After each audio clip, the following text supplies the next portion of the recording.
et bienvenue à Rio de Janeiro. Nous sommes le 26 août 2022. Bienvenue sur la planète Terre. Je suis Sébastien Lièvre. Je fais partie du temple bouddhiste à Gente da Praia, ici à Recreio dos Bandeirantes, au Brésil. Depuis, voilà, ça fait maintenant presque 2 ans que je passe quand même beaucoup plus de temps au Brésil, un tout petit peu en France pour travailler encore parce que c'est encore possible. Et voilà, ça fait à peu près peut-être 1 an que je vous fais des vidéos dans ce cadre-là, où j'essaye de partager un petit peu cette vision, surtout taoïste, parce que j'ai vraiment une connotation très taoïste en moi. C'est vraiment ma formation depuis l'âge de 20 ans. Et j'ai intégré le bouddhisme avec, et notamment le bouddhisme Dzogchen, qui est une voie qui vous met face à vous-même et qui vous propose d'observer un petit peu ce qui se passe, de vivre la vie et d'avancer sur votre nature, comment vous fonctionnez, et qu'il y ait quelque chose qui se passe, qui s'allume là-haut et qui vous permette de vivre la vie d'une façon peut-être un petit peu différente, en étant un petit peu moins secoué et tout en n'oubliant pas de faire plein de choses. Voilà. Aujourd'hui, je vais vous parler d'une chose qui est intéressante, qui va être la destinée. Et oui, ça fait couler beaucoup d'encre. Est-ce que Hitler tout petit devait devenir Hitler? C'est une bonne question à laquelle je vais répondre directement. Pour moi, non, il n'y a pas une destinée, du moins pas pour 99% de la population. Pour 1% de la population, je veux bien.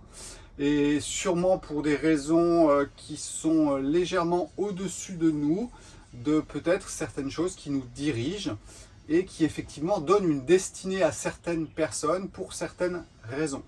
Mais je pense que globalement parlant, nous n'avons pas une destinée et c'est ce que je vais vous expliquer un petit peu après.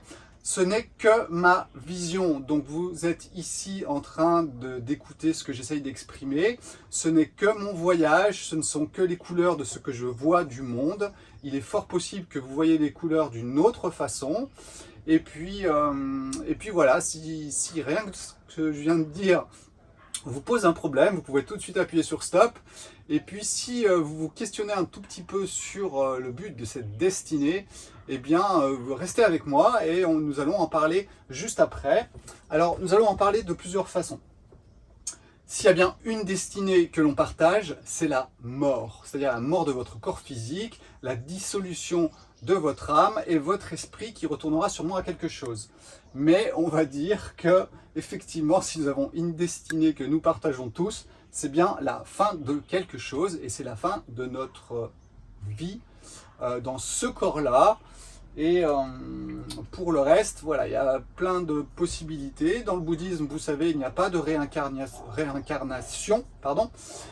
Tout simplement, les images que parfois on peut avoir de peut-être passé sont tout simplement des impressions qui ont été rencontrées lors de l'intégration dans le corps, des champs mémoriels de toute la planète.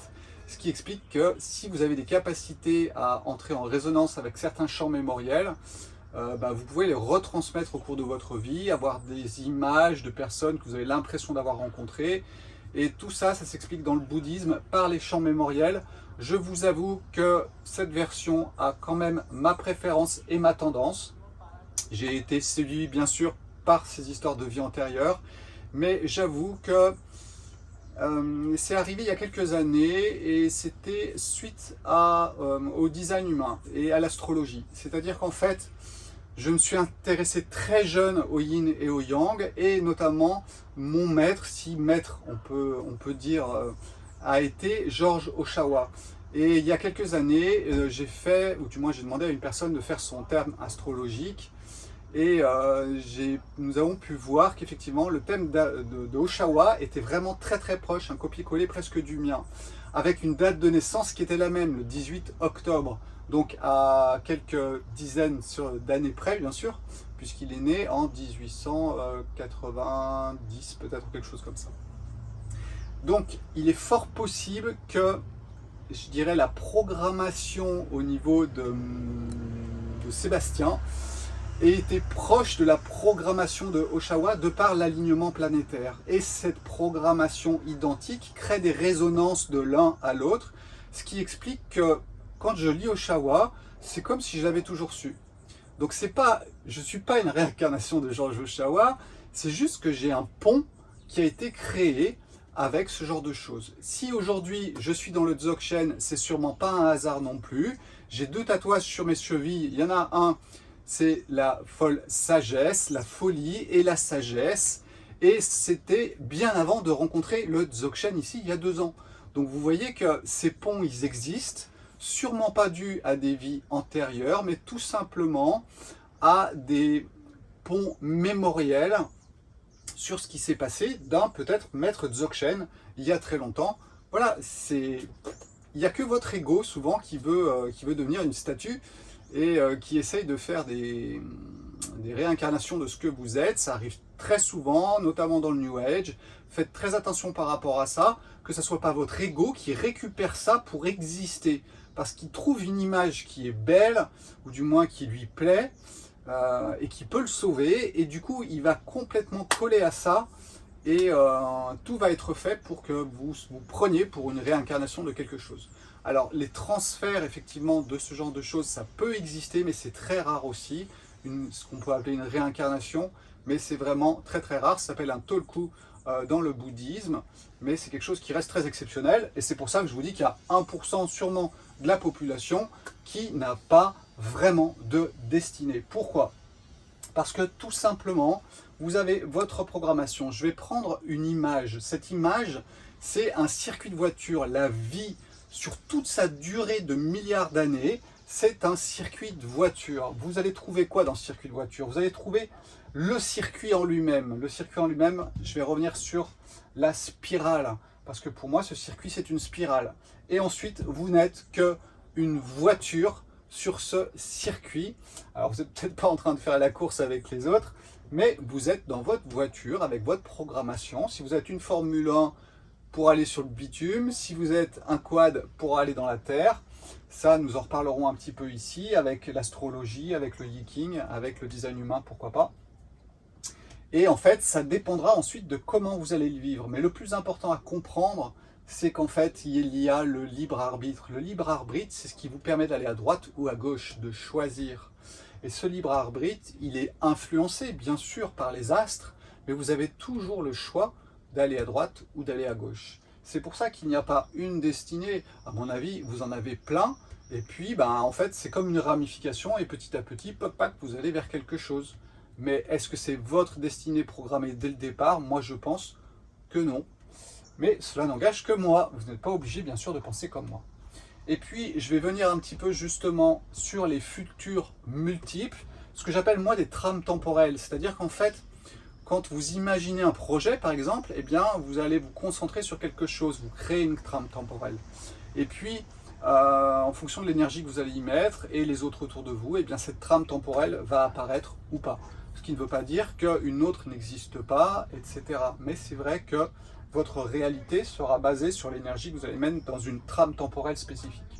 Donc voilà, c'est ce que nous allons faire un petit peu aujourd'hui, et c'est un petit peu pour essayer de vous montrer comment, eh bien moi je pense qu'on n'a pas une destinée, nous avons des qualités. Ces qualités peuvent être utilisées à mauvais escient, mais mauvais étant mal choisi, puisqu'on est déjà dans une forme de jugement, mais soit à but de dilution ou de coagulation. Vous avez remarqué que je mets 2 mots qui n'ont rien à voir avec la destruction et la construction, parce que j'aurais pu prendre ces 2 mots aussi, mais ils sont déjà tellement lourds que je préfère utiliser la dilution ou la contraction, et donc la création de quelque chose. Voilà, nous allons passer un petit peu par tous ces stades, et j'espère que ça vous permettra un petit peu de réfléchir sur le sujet, et notamment sur cette destinée dont on vous rabâche plein de choses, on vous en parle beaucoup. Alors cette vidéo, elle est venue pourquoi? Parce que j'ai regardé une petite vidéo sur YouTube sur le design humain où la personne parlait de la croix d'incarnation, parce que dans le design humain, il y a ce qu'on appelle une croix d'incarnation qui regroupe les planètes, ou du moins la Terre et le Soleil, et qui donne des connotations un petit peu de ce qui leur correspond. Et ça, on parle du coup de croix d'incarnation dans le design humain. Mais les gens veulent absolument connaître la croix d'incarnation, mais on s'en fiche, parce que quelque part, ce n'est pas...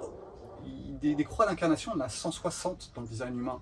Donc du coup, c'est difficile de partir sur un truc et de vous dire « Ah, ma vie va être comme ça ». D'ailleurs, ça serait complètement ridicule. Par contre, ce que nous devons comprendre, c'est que notre ego veut. Parce que qui veut savoir, à part votre ego? C'est ça, à chaque fois, essayez toujours de revenir à qui parle, qui veut. Et souvent, vous vous rendrez compte, si ce n'est pas totalement spontané, que c'est votre ego qui cherche des réponses à son mal-être et à ses peurs. Voilà, c'est vraiment, si on devait faire le tour de tout ça en 2 secondes et demie, ce sont les peurs qui vont gérer tout l'ego et tous ses modes de fonctionnement. Nous ne sommes pas là pour parler de l'ego aujourd'hui, mais parler de l'asset destinée. Alors, un caillou a une destinée. Je vais essayer de vous montrer ça en prenant 2 exemples, un être humain et un caillou, parce que vous allez comprendre que notre libre arbitre nous permet d'aller à droite et d'aller à gauche. Si je prends un caillou, est-ce qu'il a une destinée? Eh bien, je dirais presque à 99%, oui. Ce caillou, il est tombé là. Ensuite, il va peut-être ruisseler, se diviser en petits cailloux, terminer sur une plage. Et sa ligne, elle est droite et on peut la prédire parce qu'effectivement, on a un petit peu de connaissances scientifiques et on sait comment ça fonctionne. Mais si vous prenez un rocher dans la forêt qui est là-bas, eh bien vous revenez dans 200 000 ans, eh bien le rocher, il y a beaucoup de chances pour qu'il soit encore là, peut-être sous de la terre, mais il n'aura pas pris ses petites pattes et il ne se sera pas déplacé un petit peu plus loin parce qu'il avait décidé qu'ici c'était mieux.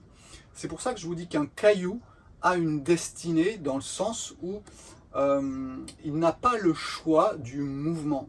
Et peut-être que ce libre arbitre, c'est le choix du mouvement. Et ça c'est chez les êtres humains, c'est vraiment très fort. Ça l'est un petit peu moins chez les animaux et ça l'est un petit peu moins chez les plantes. Donc si on fait un classement des règnes, eh bien vous avez effectivement le règne minéral, ensuite vous avez le règne végétal, puis le règne animal et peut-être l'être humain qui serait quelque chose d'un petit peu différent. D'ailleurs, nous sommes un des rares à être totalement verticalisé. Ce n'est pas un hasard si notre corps est verticalisé parmi toutes les autres espèces qui sont autour de nous. C'est une question très importante et il faudra peut-être un jour en faire une vidéo. Donc voilà, la différence entre un caillou et un humain, c'est qu'un humain, il peut décider d'aller à droite ou d'aller à gauche. Et ça, c'est vraiment très important. L'ego, la peur, va le faire devenir comme un caillou. C'est-à-dire qu'en fait, plus vous êtes, je dirais, dans votre nature d'ego, et plus vous allez avoir tendance à être complètement sclérosé. Donc là, oui, vous allez ressembler à un caillou. C'est-à-dire que je reviens 10 ans après, vous êtes toujours au même endroit, en train de faire toujours la même chose. Si vous avez la chance d'être né avec, on va dire, un peu moins de peur, ou du moins pas marqué, etc., eh bien, vous avez affaire à des gens qui sont beaucoup plus aventuriers, et puis qui, d'un jour à l'autre, ne seront pas forcément au même endroit. Alors, ils ne sont pas mieux ou moins bien, c'est juste une façon de vivre la vie différente. Par contre, c'est vrai que le libre arbitre, on va dire qu'ils l'utilisent beaucoup plus. Donc, c'est une chance pour cela, bien sûr. Mais globalement parlant, un être humain, normalement, s'il est libéré de ses peurs, donc s'il est éveillé, s'il est axé, c'est-à-dire qu'il a bien compris qu'il est au milieu, qu'il y a au-dessus tout ce qui est la métaphysique, et ce qui est en dessous, eh bien, la terre qui le supporte, et lui qui est au milieu, bien droit, et qui est la jonction entre ces deux énergies qui montent et qui descendent. Donc cet être individualisé, cet être éveillé, eh bien, il a un libre arbitre. C'est un petit peu ce que l'on essaye de nous enlever à l'heure actuelle, puisqu'en fait, en faisant monter nos peurs, eh bien, nous sommes manipulés pour devenir des cailloux. Et donc, nous éloigner du côté éveillé de ce que l'on pourrait être. C'est tout, je dirais, le travail de ce temple bouddhiste, ici, c'est vraiment de vous pousser à réfléchir, et puis que quelque chose éventuellement se passe, parce que ça, c'est pas de notre volonté, c'est plutôt d'une volonté qui est au-dessus de nous, et qu'il se passe quelque chose chez vous. Et notre travail, c'est ça, partager notre connaissance pour que la connaissance, je dirais, s'éclaire à l'intérieur de vous, et vous permettent de toucher vraiment à cette grande ouverture qu'il y a sur les choses de la vie à travers votre expérience, parce que votre expérience, ce n'est pas la mienne, évidemment. Donc voilà, comprenez bien une chose, nous avons le libre arbitre, c'est-à-dire qu'à un instant T, vous pouvez décider d'aller à droite ou à gauche. Normalement, rien ne vous en empêchera, si ce n'est vos peurs, vos peut-être pressions matérielles, mais on est encore dans les peurs. Et normalement, le libre arbitre vous permet de voyager où vous voulez. Ça, c'était pour poser les choses. Et c'est pour ça que pour moi, il n'y a pas une destinée, puisque votre libre arbitre peut vous permettre, si ça se trouve, Hitler, il aurait pu avoir une destinée totalement l'opposé de ce qu'il était.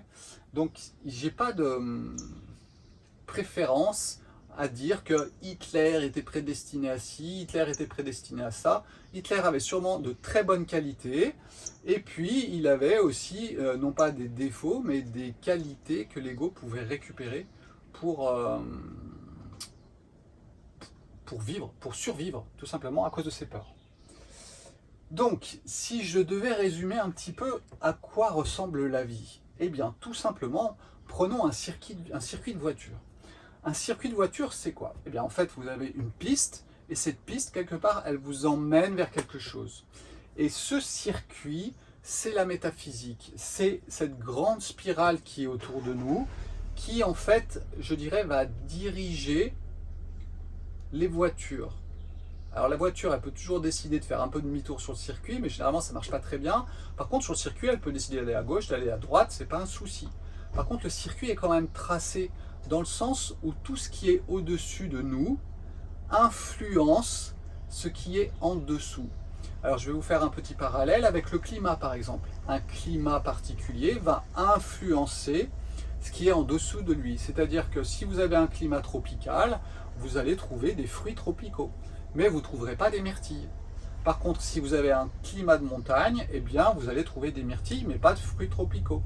Eh bien en fait, la métaphysique va influencer, je dirais, la forme du circuit à l'instant où vous le vivez. C'est-à-dire que cette métaphysique qui est au-dessus de nous va vous permettre de, je dirais, de vivre la vie d'une certaine façon. Je vais faire une petite pause, il y a l'artiste du camion qui arrive et je vais lui dire bonjour. Je reviens tout de suite.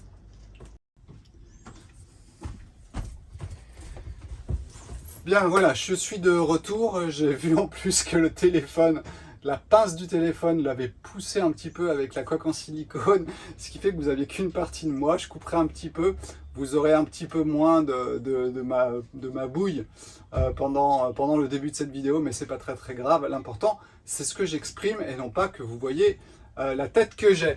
Voilà. Donc revenons un petit peu à ce que j'expliquais. Vous avez un circuit. Ce circuit, il est déterminé par la métaphysique. C'est-à-dire qu'en fait, c'est ce qui est au-dessus de nous. Alors, vous avez les astres, c'est déjà la première couche, je dirais. Mais après, vous avez les étoiles, certaines étoiles. Ensuite, vous avez des groupes d'étoiles. Et ensuite, vous avez la galaxie. Et ensuite, vous avez le nombre des galaxies. Et tout ça est dans une grande spirale et est en mouvement. Ce mouvement va créer, pour moi, l'expérience. C'est pour ça que la métaphysique dirige d'une certaine façon nos vies, avec toujours ce libre arbitre qui va être présent. Donc cette métaphysique, c'est l'univers qui est autour de nous, et surtout son mouvement. Or cette spirale, je pense que, d'ailleurs c'est confirmé par la science, c'est que tout simplement cette spirale est en expansion. Or cette expansion va créer, je dirais, des phénomènes à l'intérieur de nos sociétés, et que nous allons pouvoir même recouper dans le temps. C'est pour ça que Platon est très intéressant, dans le sens où ce qu'il exprime, vous pouvez le vivre encore aujourd'hui au niveau voilà, de la tyrannie, de la démocratie, de la façon dont une société et sa politique est dirigée. Eh bien, vous pouvez le revivre aujourd'hui, mais avec des couleurs un peu différentes, tout simplement parce que la spirale eh bien, continue de bouger, vous êtes quelque part dans le circuit de la spirale, et puis hop, vous repassez au même endroit devant les mêmes choses, sauf que vous êtes rentré un petit peu plus peut-être vers l'extérieur de la spirale, donc on peut voir encore les mêmes choses, les mêmes cycles. Par contre, les couleurs vont être différentes, l'intensité va être différente, parce que justement, nous ne sommes plus au même point de cette spirale. J'aime bien avoir cette image parce qu'en fait, elle est relativement simple, elle est en 2 dimensions quelque part. On enlève toute notion de voyage dans le temps, etc. Mais surtout, nous pouvons comprendre que tout est cyclique, reproductible, et par contre, les couleurs seront différentes. C'est-à-dire que la tyrannie sous Platon n'est pas la tyrannie d'aujourd'hui, même si quelque part le fond reste le même.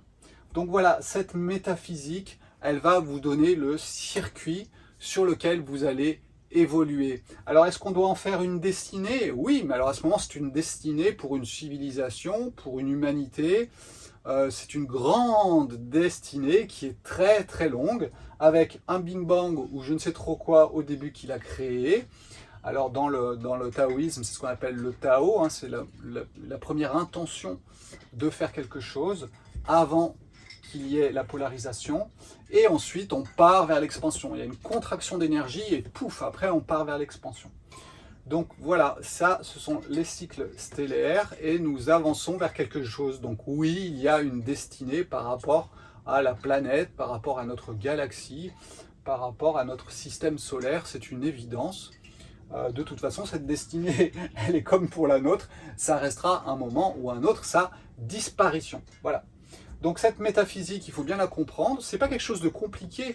Quand on parle de métaphysique, moi je me souviens, je pense qu'il y a quelques années, j'avais vraiment une image d'une complexité de la métaphysique et je ne pensais pas faire de la métaphysique quand je faisais du design humain, par exemple. Donc vous voyez que le mot est barbare et on va dire scientifique, mais au bout du compte, en termes humains et en termes d'expérience, c'est quelque chose de très simple. Par contre, c'est subtil dans le sens où quand je prends un caillou sur le pied, ça me fait mal, je le sais tout de suite, mais si Mars passe dans mon zodiaque, ou du moins à l'endroit qui me correspond et m'influence, bah ça c'est un petit peu moins sensible, parce que nous sommes influencés par tellement de choses que c'est difficile de faire le tri. Ce qui ne veut pas dire que chaque chose n'a pas une influence. C'est ce qui rend la complexité quelque part de cette éventuelle destinée que l'on pourrait avoir. Elle dépend de tellement de choses, du libre arbitre de tellement de personnes, que pour moi ça me paraît très difficile de pouvoir dire que nous avons tous une destinée. Et c'est là que je vais vous parler un petit peu de la voiture, puisque vous êtes sur un circuit, ça vous l'avez compris, pendant un certain temps donné, et puis eh bien, on vous a donné un véhicule. Et ce véhicule, qu'on va appeler votre enveloppe corporelle, mais pas que, puisqu'en fait même votre âme, donc je vous rappelle, dans les religions traditionnelles, vous avez 3 niveaux. Vous avez l'esprit, l'âme et le corps. L'âme étant, je dirais, presque l'interface entre l'esprit et le corps. Et donc tout cela a une programmation au niveau de l'âme et du corps. Et cette programmation, aujourd'hui et depuis très longtemps, on en parle, on parle beaucoup de l'astrologie. Parce qu'effectivement, l'astrologie, chaque planète a des couleurs. Et ces planètes, lors de votre jour de naissance, vont avoir un impact. Alors ce qui est très intéressant, c'est vrai que je parle un petit peu beaucoup du design humain parce que moi c'est vraiment ma spécialité. L'astrologie pure, non. Par contre, l'intégrer dans un autre système que moi je considère plus large, puisqu'en fait il y a aussi le Yiking, les 64 façons de vivre la vie, comment vous allez les illuminer avec les planètes, et ça vous permet quelque part d'avoir votre programmation. Alors ce qui est très intéressant, c'est que ce design humain, il va aussi vous intégrer la Kabbale, c'est-à-dire cet arbre de vie où vous avez des canaux vers des centres d'énergie quelque part, et ces centres d'énergie vont être on ou off. Alors on va me dire encore, Sébastien, tu es encore sur du yin et sur du yang, c'est noir ou c'est blanc, mais je suis désolé, une porte est ouverte ou fermée. Elle n'est pas... Il y en a qui vont dire elle est demi-fermée. Non, si elle n'est pas fermée, elle n'est pas fermée. Donc c'est soit 0, soit c'est 1. Ensuite, vous pouvez mettre du gris si vous voulez, ou du demi-ouvert, ou du demi-fermé, mais là on est en train de chipoter, parce qu'on n'a pas envie qu'elle soit ouverte ou fermée. Eh bien, vos centres d'énergie, c'est la même chose. Certains centres d'énergie sont ouverts ou fermés, mais ne le voyez pas comme un côté négatif, ça veut dire que vous êtes ouvert au champ d'expérience, ou alors vous êtes un rail dans votre champ d'expérience. C'est ce que j'essaye souvent d'exprimer d'une autre façon. Vous allez absorber les choses de la vie. C'est-à-dire que si vous avez par exemple un centre de la rate qui n'est pas défini, vous allez absorber les peurs des autres et vous allez vivre toutes les peurs. Voilà, c'est un champ d'expérience qui vous est ouvert. Si vous avez ce centre d'énergie qui est plutôt fermé, eh bien c'est tout simplement que vous avez une façon bien particulière de vivre ce genre de choses et vous n'êtes pas influencé par ce qui est autour de vous. Et vous verrez comme ça que dans le design humain, tous les centres d'énergie peuvent être ouverts ou fermés en fonction des planètes qui étaient de passage à votre naissance, mais pas que, puisqu'en fait dans le design humain, on intègre aussi le côté ancestral. C'est-à-dire qu'en fait, vous n'êtes que un mélange entre votre passé et quelque part votre futur possible, c'est-à-dire les capacités qui vous ont été données à l'instant T de votre naissance, grâce évidemment aux couleurs des astres. La numérologie en parle aussi. Alors moi c'est vrai que j'ai tendance à faire très attention avec la numérologie. Votre date de naissance, elle est liée à quoi? À la naissance du Christ, et après on a commencé à calculer à partir de là. Qui a trouvé la naissance du Christ, etc. Voilà, je vous invite à regarder une vidéo que j'ai faite sur ça, qui remet un petit peu en question la numérologie par la date de naissance. Par rapport au prénom et par rapport au nom, je suis sûr que je pourrais en discuter aussi, en sachant qu'on a créé un alphabet. Cet alphabet, il vient d'où? Qui a décidé que c'était comme ça? Et on a mis des chiffres dessus. Ok, c'est très bien, mais c'est encore totalement arbitraire.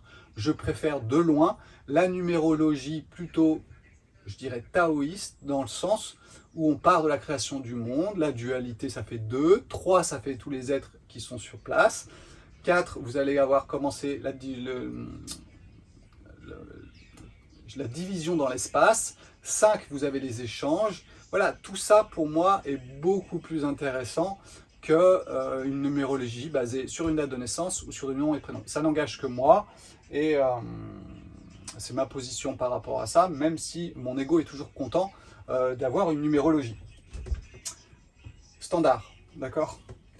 Donc voilà, toute cette programmation de votre voiture va créer ce que vous êtes, c'est-à-dire que vous allez avoir des champs d'expérience, c'est là que vous allez absorber tout ce qui se passe autour de vous, le cogiter, l'expérimenter, et puis ce côté un petit peu plus bourrin, c'est-à-dire que vous êtes fait pour être comme ça, vous êtes fait pour être une Formule 1 dans quelque chose, vous êtes fait pour être un quad dans quelque chose d'autre, et ça, ben voilà, c'est une programmation aussi, vous aurez du mal à le changer, parce qu'il n'y a rien à faire. Mettez une Formule 1 sur un circuit de quad, et ben vous allez rigoler parce que la Formule 1 elle va faire 10 mètres et elle va se cracher. Voilà. Et inversement, vous mettez un quad sur un circuit de Formule 1, ben, il va rester longtemps à la traîne. La Formule 1 aura le temps de faire 4 tours alors qu'il n'aura pas fait un. Donc voilà, chacun est différent, c'est votre individualité et individualisation.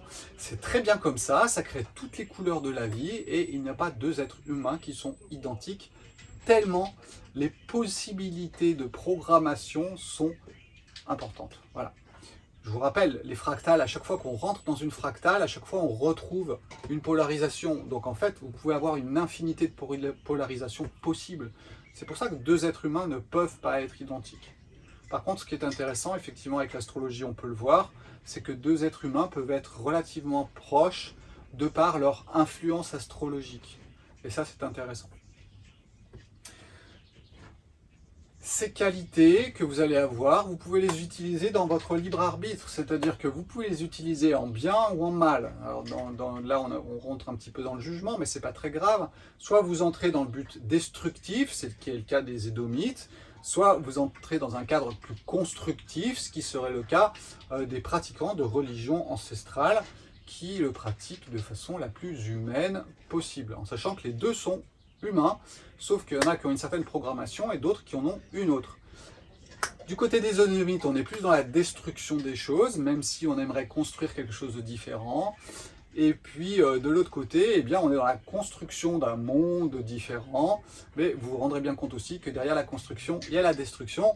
Donc il n'y a personne meilleur qu'un autre, il n'y a qu'un circuit sur lequel nous évoluons tous et nous sommes influencés effectivement par, je dirais, les aléas du circuit qui font que prédominent les uns ou les autres. Hier, il y avait une vidéo où Pascal était invité sur une chaîne YouTube et il y a eu un petit moment où la personne demandait mais pourquoi les Édomites sont là et pourquoi ce sont eux qui dirigent le monde. Il n'y a rien à faire. Si vous avez compris qu'en climatologie, un climat particulier va prédisposer certaines espèces particulières, eh bien vous avez compris que la métaphysique dans ce moment va privilégier les Édomites. C'est comme ça, il n'y a rien à faire. Et ça là va suivre son cours. Ce n'est juste qu'une question de temps, de cycle. Et à nous de circuler sur ce circuit-là en fonction voilà, de ce que l'on est, de notre libre arbitre, de notre ego aussi, puisque c'est lui, de par ses émotions, qui va mettre les choses en mouvement, et peut-être entrer aussi dans un champ d'éveil où nous pourrons voir un petit peu le monde d'une façon, et le vivre surtout d'une façon différente. Alors parlons un petit peu de ces histoires de futurs multiples. Et c'est là que vous allez comprendre que la destinée, quelque part, pour moi, n'est pas possible dans le sens où un futur est une ligne temporelle. Cette ligne temporelle, vous en créez peut-être 10 à la seconde. C'est-à-dire qu'à peine vous commencez à cogiter quelque chose que vous créez une ligne temporelle. Pour moi, cette ligne temporelle, elle est reliée à la concentration de l'énergie et grâce à votre conscience. C'est-à-dire que si je me focalise sur le fait que je vais tomber en panne avec ma voiture, et je dis bien que j'ai peur de tomber en panne avec ma voiture, parce que la peur n'est pas la spontanéité, elle est même son opposé. Donc la peur de quelque chose va concentrer votre conscience sur quelque chose, et vous allez créer votre futur grâce à cette, je dirais, focalisation de conscience sur des points de création de la matière quelque part. C'est intéressant de pouvoir peut-être le voir un petit peu comme ça. Donc vous, si vous avez 10 personnes qui pensent la même chose, eh bien en fait, vous allez effectivement, la matière autour de vous va avoir tendance à s'agglomérer de cette façon-là. Le plus important, je pense, est de savoir si ces 10 personnes qui pensent la même chose le font par peur ou par tendance. Alors je mets toujours ces deux mots en opposition, dans le sens où la tendance est votre spontanéité d'être sur un circuit qui vous emmène vers quelque chose, de la façon la plus éveillée et en connaissance possible.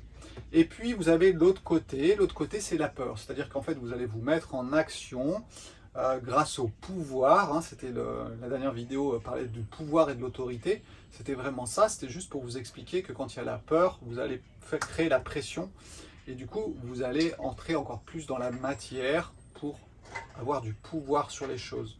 Donc si vous êtes une dizaine à faire des prières pour la planète parce que vous vous sentez pas bien, et que effectivement vous voudriez un monde différent, eh bien vous êtes en train de refuser la métaphysique quelque part qui vous invite pas du tout à ça. Aujourd'hui elle vous invite à rentrer dans la matière et non pas de vouloir une 5e ou une 6e dimension.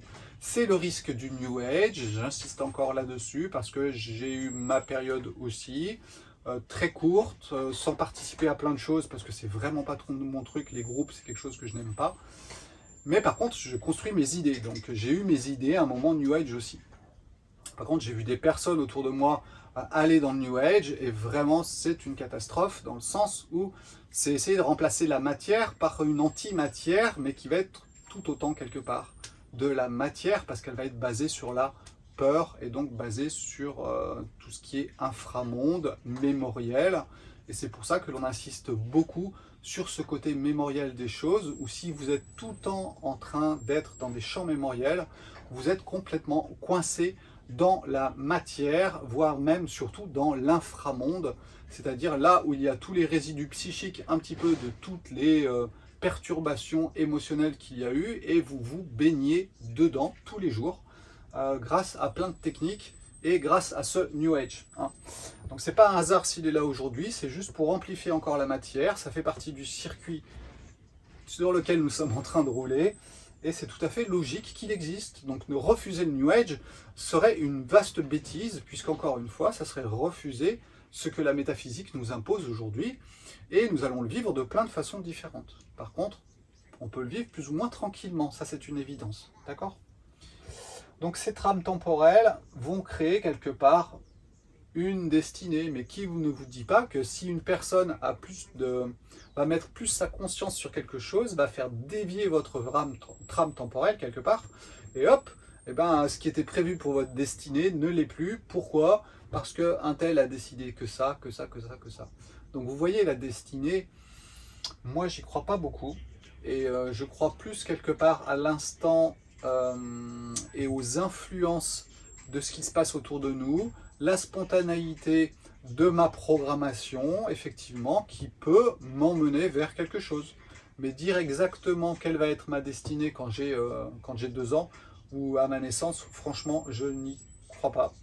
Hormis pour certaines personnes qui, elles, ont une destinée dans le sens où elles ont un rôle important à jouer pour l'humanité, et elles sont dirigées, à mon avis, par des choses qui sont au-dessus de nous. Alors vous savez qu'il y a les démons en dessous de nous, hein, dans l'inframonde, qui nous dirigent aussi si vous êtes dans la peur.